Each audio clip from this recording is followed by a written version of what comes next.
طاہر سر اور میر صاحب, میں آپ کو سب سے پہلے نا شکریہ کہنا چاہوں گی, کیونکہ آپ کو پتہ ہے کچھ ایسے شوز ہوتے ہیں, اس وقت تو فونز بھی نہیں تھے, لیکن کچھ ایسے شوز تھے جن کو دیکھ کے ہم بہت ہنسا کرتے تھے.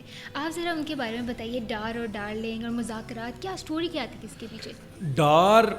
ڈارلنگ جو پروگرام تھا اسے عموماً یہ کہا جاتا ہے ڈار اور ڈارلنگ, ویسے اس کا ہے نام تھا ڈارلنگ, اور خالد عباس ڈار اس کے پروٹیگنسٹ تھے, اور ڈارلنگ اس میں اس کو سپلٹ کیا تھا, یعنی ڈار کے ہی کریکٹر کو, خالد عباس ڈار کو دو, ایک فرام گورنمنٹ کالج ایجوکیٹڈ جو گریجویٹ ہے 60s کا ہے نا, اور پاکستان کے بہت بڑے وہ میمکر ہیں, اور اسٹینڈ اپ کامیڈی انہوں نے شروع کی. سب کانٹیننٹ کی اگر تلاشی لی جائے تو شاید ڈار صاحب اس کے ڈار صاحب سے مراد خالد عباس ڈار اس کے فاؤنڈر نکلیں گے, اور وہ تھے, اور وہ شروع اس طرح سے ہوا کہ ڈاکٹر یونس بٹ ہیں, محمد ڈاکٹر یونس بٹ, جنہوں نے ہم سب امید سے کیا یہاں پاکستان میں, اور مزاح نگار ہیں, پولیٹیکل سٹائل رائٹر ہیں. تو میں ایکسپریس میں تھا, ان کا شو ہو رہا تھا جیو میں, تو سلطان علی لاکھانی ہمارے وہاں باس تھے, ان کی خواہش تھی کہ ہم سب امید سے جیو کی بجائے ایکسپریس میں ہو. تو 6 دفعہ ملاقات ہوئی ڈاکٹر یونس بٹ صاحب سے, تو انہوں نے یہ کہا آخر پہ کہ یہ تو دیکھیے اس آئیڈیا میں میر شکیل الرحمان صاحب کی بھی انپٹ ہے اور میری بھی ہے, تو یہ 50-50 ہے. تو میں پرنسپلی اسے بہتر نہیں سمجھتا اپنے لیے کہ میں یہ پروجیکٹ یا آئیڈیا شفٹ کر لوں آپ کے چینل میں, تو میں آپ کے لیے علیحدہ بناؤں گا. تو بس وہ سلطان صاحب نے جب یہ سنا تو انہوں نے یہ سمجھا کہ اس نے ڈاکٹر نے ہمیں ٹرخا دیا ہے. تو وہ پنجابی میں وہ تھوڑا وہ چیزیں انہوں نے گالیاں والیاں کہہ لیں وہ نکال رہے تھے, اور بڑے ڈپریس تھے سلطان صاحب. تو میں نے انہیں کہا, میں نے کہا سلطان صاحب آپ انگلش میڈیم, آپ کا میڈیم انگلش ہے, آپ اپنا اخبار نہیں پڑھتے, میں وہاں یہی کام کرتا ہوں جو ڈاکٹر یونس بٹ کرتے ہیں, پولیٹیکل سٹائر لکھتا ہوں, تو آپ مجھے موقع دیں. اور اب گاڑی جو ہے وہ جے بلاک ڈیفینس سے واپس آ رہی ہے کلمہ چوک, تو کیونکہ وہاں ہمارا آفس تھا, تو راستے میں میں نے انہیں کہا کہ میں آپ کو شو بنا کے دیتا ہوں خالد عباس ڈار صاحب کے ساتھ, ٹھیک, تو آپ اپنی مارکیٹنگ والوں سے پوچھیں. انہوں نے وہیں, گاڑی اب واپس آ رہی ہے دفتر, انہوں نے وہیں مارکیٹنگ سے پوچھا کہ خالد عباس ڈار کے ساتھ کوئی شو بنائیں تو بکے گا. تو دوسری طرف سے آواز آئی کہ بکے گا. فون انہوں نے بند کیا, انہوں نے کہا بناؤ, یوں چٹکی بجاتے تھے وہ, بناؤ.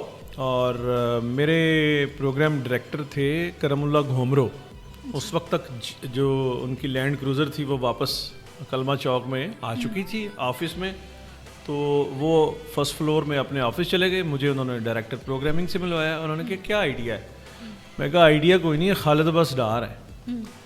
تو خالد عباس ڈار ایک ایسا نیشن وائڈ ان کا پرسونا ہے, رہا ہے پاکستان میں, اور بہت سارے کام انہوں نے شروع کیے ہیں, خاص طور پہ اسٹینڈ اپ کامیڈی, اور یہ کامیڈی, یہ جیرا بلبل اور لمبے چوڑے منو بھائی کے ساتھ جو ان کے ٹیلی ویژن میں, جب ٹیلی ویژن یہاں انٹروڈیوس ہوا ہے پاکستان میں, جب پی ٹی وی چلتا تھا اس زمانے میں, ہاں, تو یہ آیا نا بیٹے 64 میں آیا, 1964 میں آیا. تو ڈار صاحب پہلے وہ لوگ تھے, طارق عزیز ڈار صاحب, اسلم اظہر صاحب اور منو بھائی, یہ وہ لوگ تھے, یاور حیات صاحب. تو خیر وہ ڈار صاحب اب پروٹیگنسٹ ہم نے فائنل کر لیے. اب ڈار صاحب کو منایا گیا, وہ بھی ایک مرحلہ تھا, ڈار صاحب مان گئے. پھر کہا کہ کرنا کیا ہے, تو پھر ڈارلنگ جو ہے معرض وجود میں آیا. اور یہ اس وقت جو شو چل رہے تھے اس میں خبرناک چل رہا تھا, نہیں خبرناک بھی ابھی نہیں آیا تھا, یہ پہلے سے ہے. اس وقت صرف چل رہا تھا آفتاب اقبال اور سہیل احمد جو حسبیہ, تو وہ تھا پروگرام صرف, اور کامیڈین اس میں ہوتے تھے بعض شو میں 2-4. تو ہم نے اس کو تھوڑا سا اس سے محاورہ کیا کہ ایک کریکٹر کو 2 کریکٹر میں سپلٹ کر دیا گیا. اچھا, ایک میں نے نوٹس کیا تھا کہ کیمرے میں بھی اگر دیکھا جائے تو آپ لوگوں نے سپلٹ کیا, 2 کیریکٹرز تھے, حالانکہ وہ ایک ہی انسان تھا. تو آپ یہ کیا میجک کیا تھا کیمرے کا جو آپ نے یوز کیا تھا؟ اب میجک وہ یہ تھا کہ ایک دن ڈار صاحب ڈار بنتے تھے اور لائنیں کر رہے ہوتے تھے, اس طرف ڈار صاحب کھڑے ہوتے تھے, اس طرف میں کھڑا ہوتا تھا ڈارلنگ بن کے. اوکے, تو میں بالکل تو یہ اسی ہے طرح ہمارے ڈارلنگ, آج ہمیں پتہ لگ گیا. پھر وہ کراپ کر کے مطلب مجھے غائب کر دیا جاتا تھا, اچھا, مجھے گمنامیوں میں دھکیل دیا جاتا تھا پس پردہ, جو آپ آج سامنے لے کے آئی ہیں. تو دوسری طرف پھر ڈار صاحب کھڑے ہوتے تھے, پھر انہیں جوڑ لیا جاتا تھا. آپ تو پروڈکشن کی لڑکی ہیں تو آپ کو پتہ ہے کہ وہ کمپیوٹر سے جڑ جاتا تھا.